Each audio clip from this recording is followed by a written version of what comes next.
So actually എല്ലാവരും ഈ ഒരു ടംബ്ലൈൻ കണ്ടിട്ട് കയറിയതായിരിക്കും ലൈക്ക് 72,000 രൂപയ്ക്ക് ജർമ്മനിയിൽ വരാമെന്നുള്ളത്. Actually that's pretty true. എൻ്റെ ഒരു സ്റ്റോറി വെച്ച് നോക്കുന്നെങ്കിൽ അത് ആക്ച്വലി ട്രൂ ആണ്. കാരണം 60,000 രൂപ എനിക്ക് ഫ്ലൈറ്റ് ടിക്കറ്റായി, ബാക്കി വന്ന 12,000 ആണ് എനിക്ക് വിസ പ്രോസസ്സിങ് ആയത്. അതിൽ മെയിൻലി VFSലെ പ്രീമിയം ലോഞ്ച് ഞാൻ ബുക്ക് ചെയ്തുകൊണ്ട് 2,000 രൂപ എക്സ്ട്രാ എനിക്ക് അടയ്ക്കേണ്ടി വന്നു. അപ്പം ടോട്ടൽ ഏകദേശം ഒരു 10,000 രൂപ മാത്രമേ എനിക്ക് വിസ ഫീസ് ആയുള്ളൂ.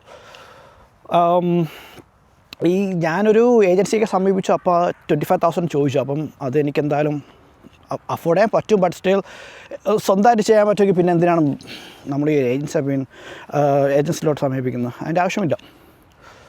സോ ഇപ്പോൾ നിങ്ങൾ വിചാരിക്കുന്നുണ്ടായിരിക്കും കണ്ണാടിയും വെച്ച് ഈ ഒരു ഡാർക്ക് വെതറിൽ എന്താ നടക്കുന്നതെന്ന്. ആൾക്കാർ വിചാരിക്കും വട്ടല്ലെന്ന്. പക്ഷേ വേറെ ആരുമില്ല, നിങ്ങൾക്കിപ്പം കാണാം, ഞാൻ മാത്രമേ ഉള്ളൂ ഇവിടെ. സോ അപ്പം നിങ്ങൾ ചോദിക്കും എന്ത് വിസയാണ്? അപ്പം ഞാൻ ആക്ച്വലി ജോബ് സീക്കർ വിസ, ഒരു 6 മാസത്തെ ജോബ് സീക്കർ വിസയ്ക്കാണ് ഞാൻ ഇവിടെ വന്നത്. 2024 ഏപ്രിൽ 15-ാം തീയതി ഞാൻ ജർമ്മനി ലാൻഡ് ചെയ്തു.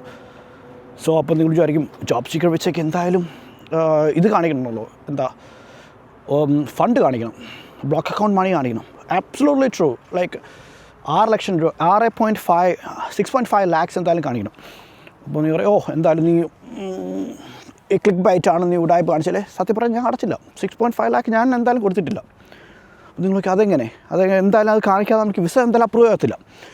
സോ അപ്പോൾ അതിനാണ് വേറൊന്ന് വരുന്നത്, ഡിക്ലറേഷൻ ഓഫ് കമ്മിറ്റ്മെൻറ്റ്. ജർമ്മനിയിൽ ആരെങ്കിലും നമുക്ക് ഈ ഒരു ലെറ്റർ കിട്ടിക്കഴിഞ്ഞ് കഴിഞ്ഞാൽ ജർമ്മനിയിൽ വർക്ക് ചെയ്യുന്നത്, എസ്പെഷ്യലി ഇൻ ബ്ലൂ കാർഡിലുള്ളതായിരുന്നെങ്കിൽ ഫാർ ബെറ്റർ. എനിക്ക് ആക്ച്വലി കിട്ടിയത് ബ്ലൂ കാർഡിലുള്ളതാണ്. അപ്പോൾ എന്തായാലും ബ്ലൂ കാർഡ് കിട്ടിയതുകൊണ്ട്, ബ്ലൂ കാർഡിലുള്ള ഒരാളുടെ ഡിക്ലറേഷൻ കമ്മിറ്റ്മെൻറ്റ് കിട്ടിയതുകൊണ്ട് എനിക്ക് എന്തായാലും വിസ അപ്രൂവായി. മറ്റുള്ള കാര്യം എനിക്കറിയത്തില്ല. സോ ഈ ഒരു ലെറ്റർ തരണമെങ്കിൽ family, like your father, your mother, your sister or your friend, ആരെങ്കിലും കാണണം. ബട്ട് സ്റ്റിൽ എനിക്കുണ്ടായിരുന്നു, എനിക്കൊരു ഫ്രണ്ട് ഉണ്ടായിരുന്നു. ബട്ട് സ്റ്റിൽ ഒരു സ്ട്രേഞ്ച് കാര്യം എന്ന് പറഞ്ഞാൽ ഞാൻ ഈ ഒരു ഫ്രണ്ട്സിനെ എൻ്റെ ജീവിതത്തിൽ ഞാൻ കണ്ടിട്ടില്ല. ജർമ്മനി വന്നപ്പോഴാണ് ഞാൻ ആദ്യമായിട്ട് കണ്ടത്.